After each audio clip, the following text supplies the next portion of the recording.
Salut à tous, comme chaque début de semaine, on se retrouve pour un autre numéro hebdomadaire de Lions of the Week. Ce numéro de Lions of the Week fera bien évidemment dans un premier temps le tour du globe. On passera par l'Angleterre avec les performances de Bryan Mbeumo, par la France avec les buts de Junior Onana, sans oublier le héros des Phocéens Faris Pemi Moumbagna. On ira du côté de l'Asie pour regarder l'ami William Matam et bien évidemment Leandro Tawamba, et on passera du côté de la Bulgarie pour voir les performances de James Eto'o, sans oublier la Turquie avec Zizen Gamanga et bien évidemment la première finale de la formation du Racing Powers avec Mikaili Ines Bihina.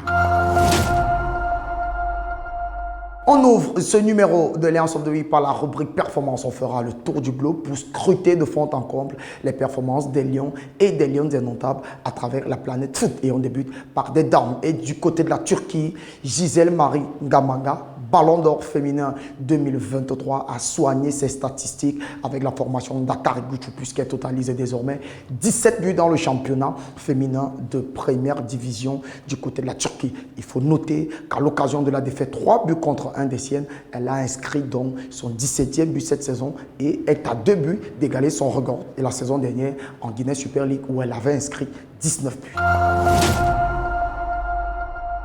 Héroïque, désormais, elle fait couler énormément d'encre et de salive sur le vieux continent. Ines Mikaili Bihina a offert une passe décisive, messieurs, à l'occasion de la demi-finale qui a vu le Racing Powers s'imposer 4 buts contre 2 face à la formation de Braga. Une victoire qui permet à la formation des Power Girls de rallier la finale de la Coupe du Portugal pour la toute première fois dans une histoire. Et bien évidemment, elle est la première gardienne à offrir une passe décisive cette saison du côté du Portugal. Place aux hommes et on débute par le A de l'Asie avec la Chine. Monsieur Michael Ngadegadju, international camerounais, défenseur de 33 ans, a inscrit son premier but cette saison à l'occasion de la 7e journée du championnat chinois de première division qui a vu Beijing Wang s'imposer 4 buts contre 1 face à la formation de Qingdao. On rappelle que cette victoire permet aussi de rompre une malédiction qui les suivait avec une série noire de 3 matchs consécutifs sans victoire. Et c'est une victoire et 3 points qui les permet d'occuper actuellement la 5e place du classement de la Chinese Premier League. Le duel des Lions du côté de l'Arabie Saoudite tourne en faveur de Georges Kevin Koudou et la formation de Damak qui enfonce un tout petit peu plus Leandro Tawamba et la formation d'Al Akdout. On rappelle que les deux joueurs étaient titulaires au coup d'envoi de cette 28e journée qui opposait leurs deux formations. Et malgré une passe décisive de l'ami Leandro Tawamba, sa formation Al Akdout s'incline au finish sur un score de 2 buts contre 1. Franck William Matam, du côté d'Oman, permet à la formation d'Al-Sib de s'imposer 2 buts contre 0 face à Al-Weda. On rappelle qu'il a inscrit son but sur penalty, soignant ainsi ses statistiques pour se positionner désormais leader incontesté de ce championnat de première division du côté omanais avec 8 réalisations. On rappelle que nous ne sommes juste qu'à 4 journées de la fin de ce championnat omanais de première division qui peut voir dans les prochains jours la formation d'Al-Sib terminer champion d'Oman. En Angleterre, il est tout simplement en feu. Depuis son retour en tant que titulaire, la formation de Brentford se porte plutôt bien puisqu'à l'occasion de la 34e journée de Premier League, Bryan Mbeumo a offert 2 passes décisives lors du succès 5 buts contre 1 de Brentford sur la pelouse du relégable Luton. On rappelle que ces 2 passes décisives permettent donc aux Camerounais d'être dans l'équipe type de la 34e journée d'Alain Shearer de la Premier League. Et depuis son retour en tant que titulaire, Bryan Mbeumo performe puisqu'il a inscrit un but et offert 2 passes décisives en 3 rencontres disputées.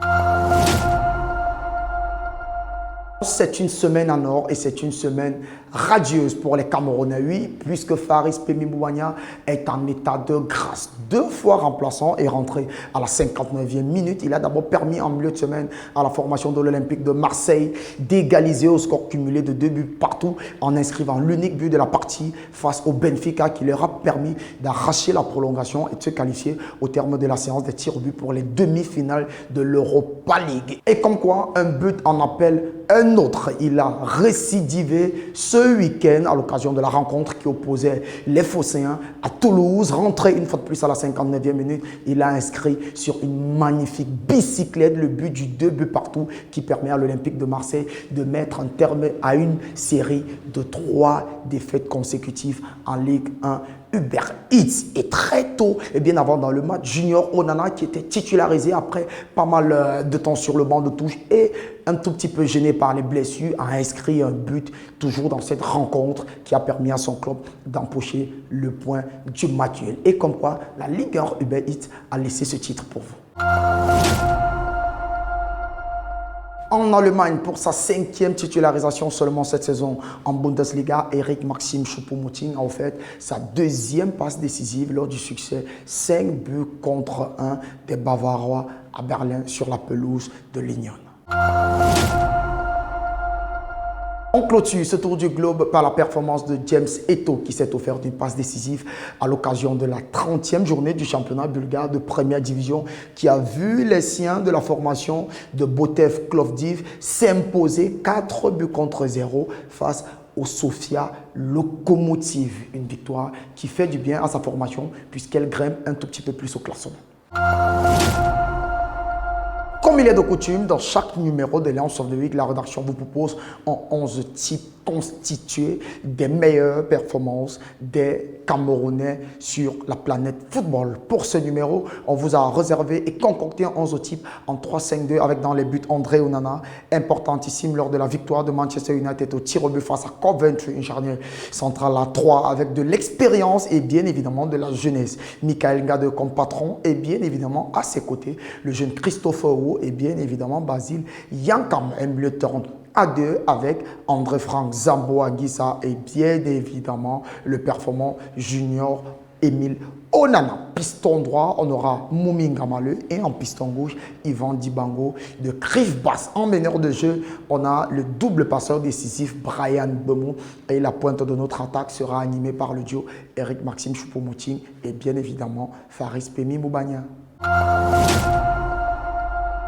Le lion de ce week-end, par notre rédaction et par les abonnés l'Infoot, n'est autre que Faris Pemi Moubania qui, entré en jeu 2 fois cette semaine, jeudi et dimanche, a inscrit un but permettant à l'Olympique de Marseille de se qualifier pour la demi-finale de l'Europa League et bien évidemment permettant aussi à l'Olympique de Marseille, toujours en clôture de cette journée en Ligue 1 Uber Eats, d'arracher le point du match nul face à la formation de Toulouse.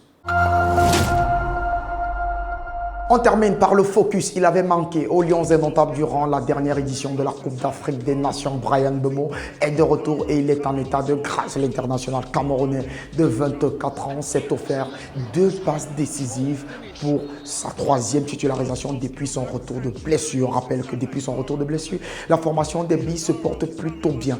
2 victoires, 1 match nul. Et pour couronner tout, l'ami Brian Bemo a inscrit un but et délivré 2 passes décisives. Il a permis donc aux Billes d'empocher 7 points sur 9 lors des 3 dernières sorties de Brentford qui aujourd'hui occupe une 15e place de Premier League et bien évidemment est distancé de la formation de Luton qui occupe la 18e place et qui est le premier relégable de 10 points.